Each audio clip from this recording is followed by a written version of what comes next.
Dan Schmitt. I do a weekly TV show called Team Chicago Champ. The website is teamchicago.tv, teamchicago.tv. My political website is walkingtheman.com. We're in Davenport.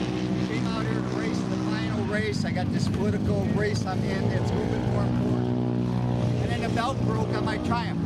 So we're going to show you some of the highlights over there in the swap meet, huge swap meet. We're going to talk to some cool people over there, some neat stuff.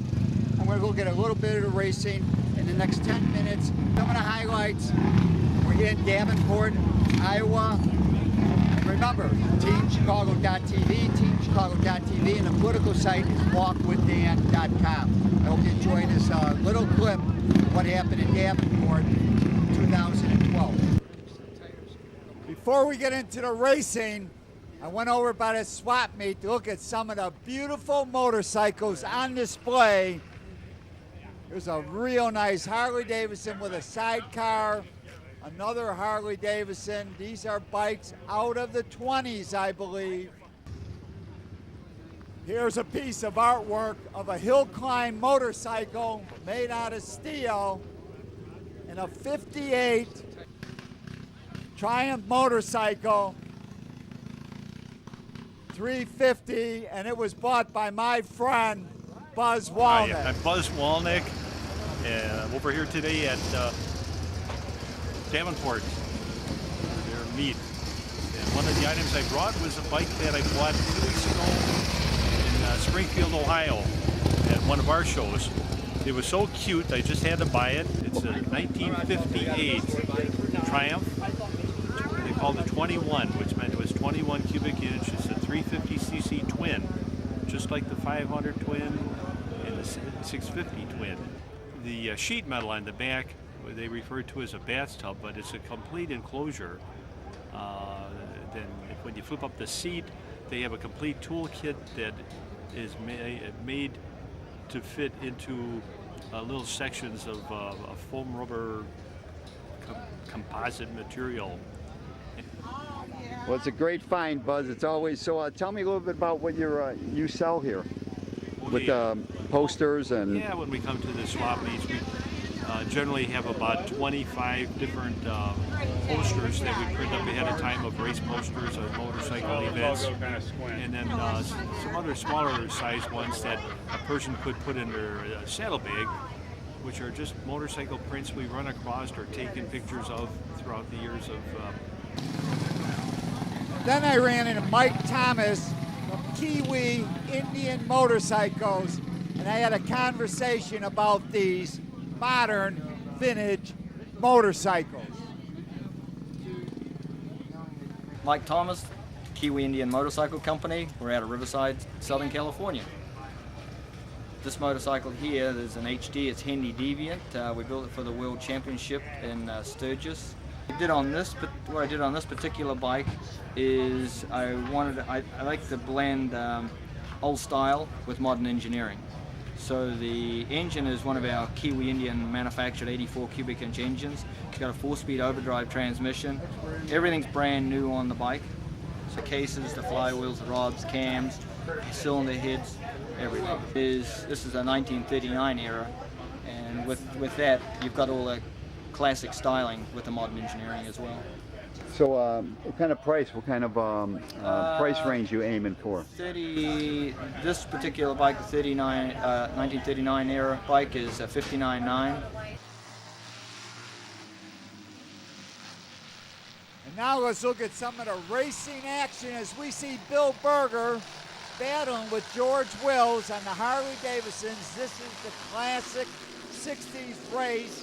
The classic 60s are 500 overhead valve engines against 750 side valve engines. KR Harley Davidsons up front. That's Bill Berger, 58. George Wills, number 20, battling for the lead. 8-lap final race, Mississippi Valley Fairgrounds. George Wills takes the lead and goes on to pick up the win. Classic 60s. Rolling Thunder motorcycle racing at the Mississippi Valley Fairgrounds George Wills, multi-time ARMA national champ, goes on to win the final Classic 60s on his Harley Davidson. Next up, BOARDTRACK RACERS, as we see Jim Kalick. He's on that Pusherman Racing JD Harley Davidson. Matt Waxler is running, battling for second place. I believe he's on number 20.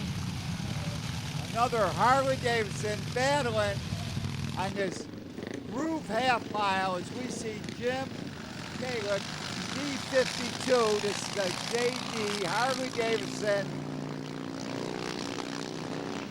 80 cubic inch, I believe.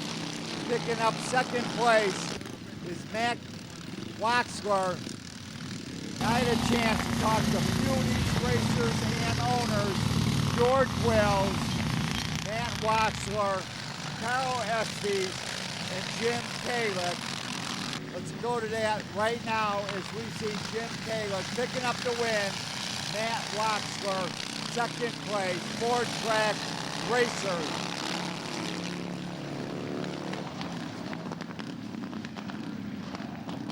Hi, I'm George Wills. We're at Davenport, Iowa today. Right here is a 1948 Harley. Came out of Harry Moe in our shop. I have Wheels Through Time helping me. Chuck's Harley Davidson. Hogs helping me. All kinds of different sponsors. So this was your first vintage bike then, per se? Right. My dad's best friend, Ed Merkner, who used to own Southside Triumph, used to race this bike. So when I was working for Harry, I've actually accidentally to buy it. I bought it in pieces and got it back together again. Right, right. So this is basically how it was. Same paint job, everything. Same paint job and everything. Yeah. My name's Matt Waxler. I'm from Maggie Valley, North Carolina. I'm riding for Wheels Through Time Museum, and I'm riding a 1924 Harley JDCA half-mile short track. But the BOARDTRACK bikes kind of go up through about 1928. You know, we're running. Actually, most of the bikes are in the 20s. A few of them are a little bit earlier, but bikes get pushed just like back in the day. They're direct drive, no clutch, no brakes, so you have to push start them to fire them up to get them on the track. So I decided to name the name of my Pusherman, the crew, Pusherman. Just sounded good, and it's kind of catchy. It's different, but it handles real good, actually, to be surprised, and hooks up, handles all around pretty well. And we got it dialed in now. We weren't using all the motor in the first practice, but we got it now. It's cruising. Now we're looking at the tank shift class. Again, 750 side valve engines, 500cc overhead valve engines, WR Harley Davidsons, and out front it is George Wills again. It's on that WR, the bike he bought from Molinar's. These are basically the bikes that ran after World War II through the mid-50s. George Wills is on that WR Harley Davidson, a tank shift motorcycle. And as George goes on to pick up the win, I had a chance to talk to a man that wrote a book about riding across Africa. Let's go to that right now. I'm Jerry Smith from southern Iowa. I took a trip across Africa. I tried to find the most exciting place on earth to go, and I think I found it. I started right across from Spain near Gibraltar, went across Morocco, the Sahara Desert, the jungles of the Congo. Took 3 months. I traveled over 8,000 miles, and I wrote a book and it's made in 42 short stories, and as they say, 12,000 people can't be wrong, because I've sold nearly that many books already.